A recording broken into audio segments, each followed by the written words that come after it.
Hi, I wanted to talk to you a bit more about the Female Founders Growth Programme and some of the topics that we'll be covering for you as a founder scaling your business. I'm often asked, what due diligence will the investor ask of me? It's also very important to ask what due diligence you're going to ask of the investor. It's very important that you and the investor know that you can work together, that you understand each other's businesses, risk appetites and objectives.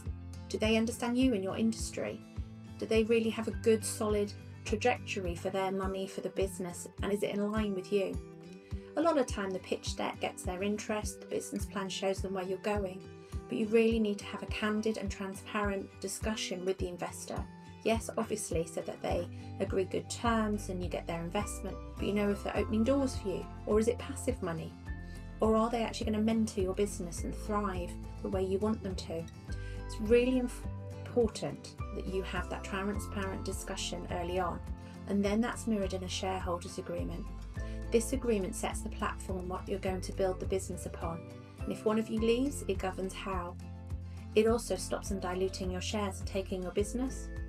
It protects people from leaving and setting up in competition using your trade secrets.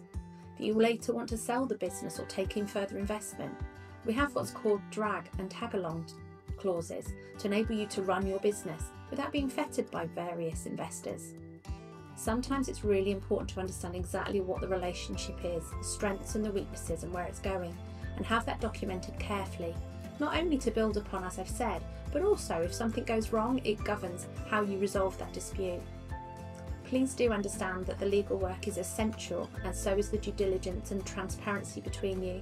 It's not something we suggest that you skip, and we hope that we would be able to help you with this relatively simple with very sound commercial advice. So make sure you do due diligence on them as well as them doing it on you. Make sure you've got a solid cap table and a strong, robust shareholders agreement. It's the minimum that you should have in place between you and the investor to make sure that relationship moves forward the way that you want.